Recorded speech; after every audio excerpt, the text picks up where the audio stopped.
Welcome to Cage Minds. I'm your host, Mika Frankl. It's fight week for LFA 96, Friday night on UFC Fight Pass. A welterweight matchup. We'll see Mark Martin, our guest at this time in action. Sir, how you doing? Hey, what's up, man? Pretty good. Welcome to the show. Thank you for the time.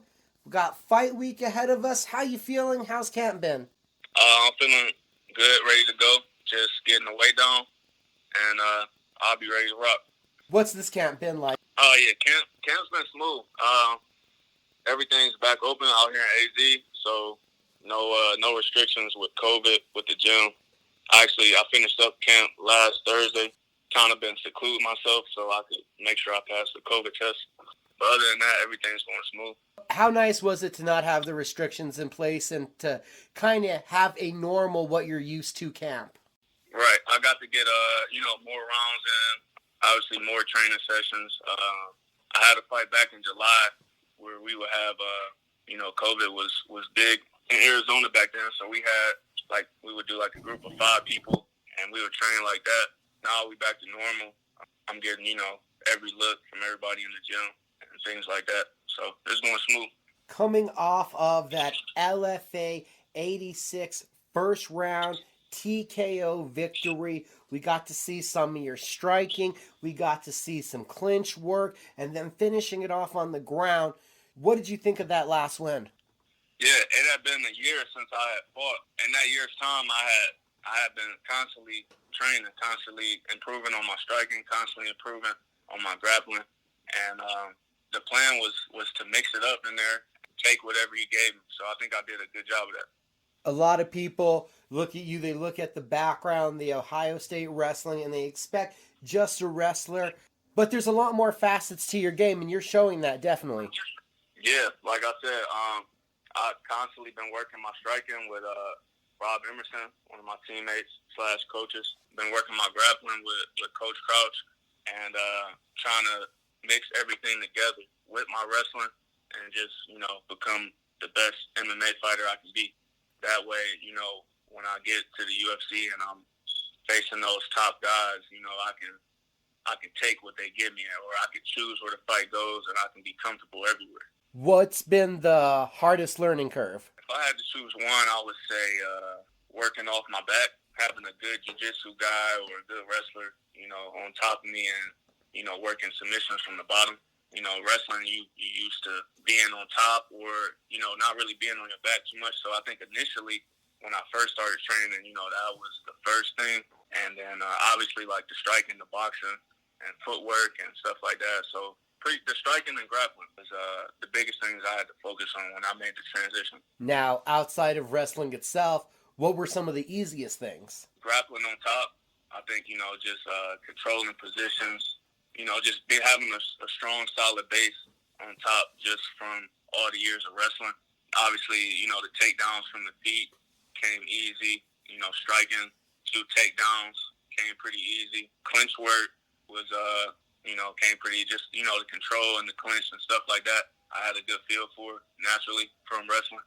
And you said it, such a long time of wrestling.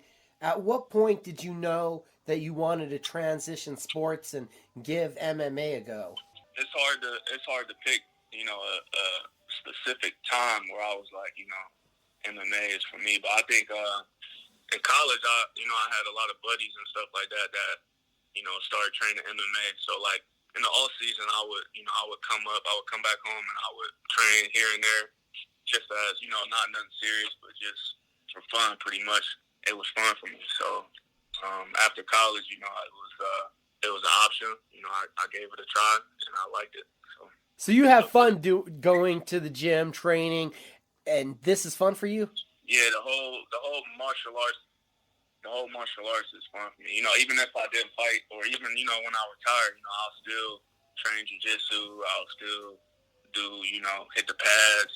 I'll still roll around. I won't spar or nothing. Yeah, I love martial arts as a whole. Was that something you expected? Yeah, I mean, it wasn't a surprise because I loved wrestling.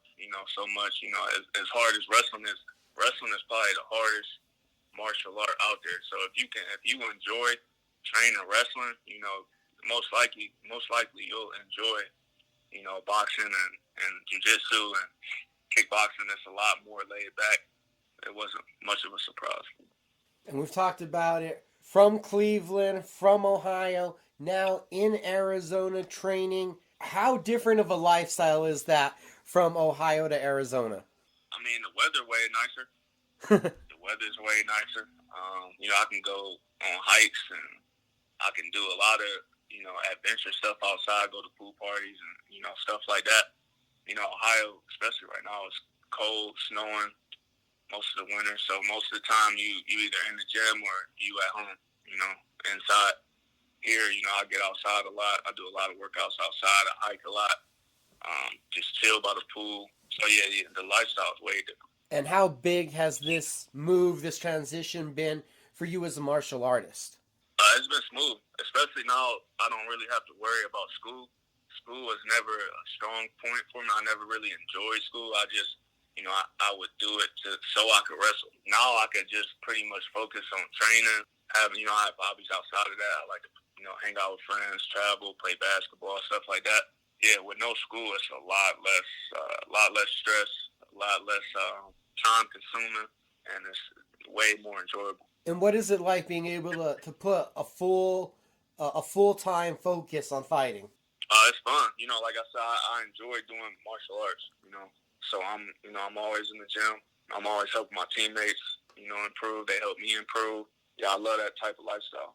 Work out, chill by the pool, eat, come back to the gym, train, hang out with friends, just, rest, recover, and do it all over again. You mentioned earlier Rob Emerson. Who are some other guys at the gym that are big influences on you? Countless. Vincent Henderson, Coach Crouch, Rob, David Mashad, Kyle Stewart, James Nakashima. Everyone in the gym, we all there to help each other get better each and every day. Yeah, a lot of good, examples in the gym. And what's it like being on the mats and training and learning from and working with a caliber of fighters such as that group? I mean, some great names you just threw out there. Yeah, I forgot Jared Cannonier too. He's a big influence on my martial arts. Yeah, I've been around high-level athletes my whole life. Even at Ohio State, I was around Olympic and world champs and NCAA champs. So I've been around this level of success for a while now. So it wasn't like it's not like I haven't seen anything like this before, but it's somewhere that you want to be. There's people that you want to be around. And right now, talked about it, coming off of the win in July. It's been a few months. Where do you feel like you've improved the most and what you're going to showcase for us on Friday? I've been working some and, some strikes from a right-hand stance. I don't know if I'll show it this fight just because, I haven't been working on it long enough. But I've been working on my overall MMA game, just combinating the strikes to takedowns to submissions to clinch work. And, I can't give away too much. But, hopefully we get to see it all on Friday. And the opponent's going to be Matthew Colquhoun. Comes in off of a win in his last fight, won 3 of his last 4. Do you know much about him coming into this one? Yeah, a little bit. I know he's a tall, long, kind of unorthodox fighter. I don't watch too much film just because I don't really want to focus on what he's doing. I'm just focused on what I'm going to do. But, I know, solid background. I think Sambo background, tall, rangy. Yeah, that's about it. What do you think's going to be the deciding factor? What throws this fight in your favor? I think I'm just more solid all around. I think my grappling will be on another level than his, and I think I'll be, too sharp and too fast on the feet as well. And you mentioned that Matthew seems a little bit more unorthodox. Could you compare it to somebody that you've already faced, or will this be kind of a little bit different look for you? We got some guys like that in the gym that can replicate some of what he's going to do. But I don't think I've seen anything that unorthodox in an actual fight yet. Like I said, I got a lot of good training partners at the lab, a lot of tall guys, a lot of unorthodox guys, a lot of guys that switch stances, a lot of good grapplers. I think I'll be prepared for anything that he brings. You feel like this is a good challenge to throw at you, a good progression for you in your career? Maybe as far as his record, maybe on paper it will be, but we'll see come Friday if it's another level. And looking at Tapology, there's a fight canceled from this year, and it looked like you were matched up to fight the guy that's in the main event, Mika Frankl. So does that give you pretty good insight to you're not far off of a title fight? Yeah, I mean, if the opportunity is there, then I'll take it. I'll be ready for whatever. But right now I'm just focused on Friday. Still got to make weight. Still got to fight. And then, after that, we can look at what we do from there. For you, somebody that's been wrestling for as long as you have, do you have your weight cut or knowledgeable enough to say you have it down to a science? Yeah, I don't cut much weight, but yeah, I got it down to a T by now. I've been cutting weight for a while. Yeah, that should be no issue. And you said you don't cut much weight? No, I walk around in the 80s. Do you think there's an advantage to fighting and cutting less weight than some of these guys that you hear start from where you are or heavier, I've heard, and go all the way down to lightweight? I mean, it just depends who you are. Some people can cut a lot of weight and recover. I could probably make 55. It'll be a hard cut. I can't really recover. I always eat clean and stuff like that, so I'm always, lean and in shape. So to cut 30 pounds, 30-something pounds from that would be, it's detrimental to my recovery, my injuries, stuff like that, comes from me. Some people can do it, but it's best for me not to cut much. Right. You feel there's an advantage in not, I guess, not using so much energy before the fight? Yeah. I'll be ready to go. 15 minutes. Yeah, I'll be ready to go. Awesome, sir. Awesome. Did you have a prediction for us Friday night? A dominant, one-sided fight. I don't know how, if it's going to be a finish or, TKO or submission, but I see a dominant performance. What would that say to you if you're able to live up to those expectations, put on that performance that you want? I mean, I know how good I am already. I mean, I guess it would just be doing what I already know. And then after that, back to the gym to improve some more and get ready for the next one. It's been a crazy year for everybody in 2020. You look back at the end of the year, will you be happy that you were at least able to get 2 fights in? Definitely. I had 2 canceled.